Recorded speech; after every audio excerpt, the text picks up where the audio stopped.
En Suisse, 500 000 personnes sont atteintes de diabète et plus de 10% d'entre elles souffrent d'une maladie appelée œdème maculaire diabétique ou OMD. Première cause de cécité chez les personnes diabétiques, cette pathologie est souvent peu, voire pas diagnostiquée. Pourquoi? Je vous invite à répondre à cette question à travers le regard de Francine, 56 ans, qui a accepté de partager son parcours avec nous. Rencontre. Je n'oublierai jamais le jour où l'on m'a diagnostiqué un diabète. L'odeur stérile du cabinet médical, le contact froid du stéthoscope et le silence pesant qui a envahi la pièce après les mots « Vous êtes diabétique ». Mon esprit était envahi par 1 million de pensées. Devrais-je m'injecter de l'insuline tous les jours? Comment mon régime alimentaire allait-il changer? Mais au milieu de toutes ces préoccupations, je n'avais pas conscience de la menace silencieuse qui se cachait dans l'ombre, l'impact potentiel sur ma vision. Au fil des jours et des semaines, je me suis préoccupée de gérer ma glycémie, de compter les glucides et de m'adapter à mon nouveau mode de vie. Mais personne n'a jamais insisté sur l'importance d'un examen de la vue. J'aurais aimé que mes premières consultations mettent en évidence les complications oculaires potentielles du diabète. L'œdème maculaire diabétique est un terme dont je n'avais jamais entendu parler.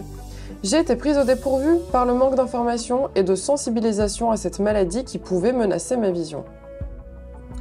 C'est au cours d'une de mes visites régulières chez le médecin que j'ai été alertée d'un problème oculaire potentiel.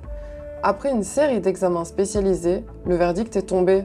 Je souffre d'un œdème maculaire diabétique. Dire que j'étais choquée serait un euphémisme. Ma vision semblait bonne, peut-être un peu floue certains jours, mais je mettais cela sur le compte de ma fatigue. La révélation que l'œdème maculaire diabétique ne présente souvent aucun signe évident était alarmante. La maladie progressait silencieusement et je n'en avais pas conscience. Le poids du diagnostic de l'œdème maculaire diabétique était lourd, mais mon ophtalmologiste a été une lueur d'espoir. Il m'a expliqué les options thérapeutiques disponibles en insistant sur l'efficacité des injections intravéniennes. L'idée me fait frissonner, mais l'alternative était la perte potentielle de la vision. J'ai serré les dents, j'ai suivi le traitement. Les résultats ont été tout simplement miraculeux. Ma vision s'est améliorée, l'œdème a diminué et j'ai retrouvé l'espoir.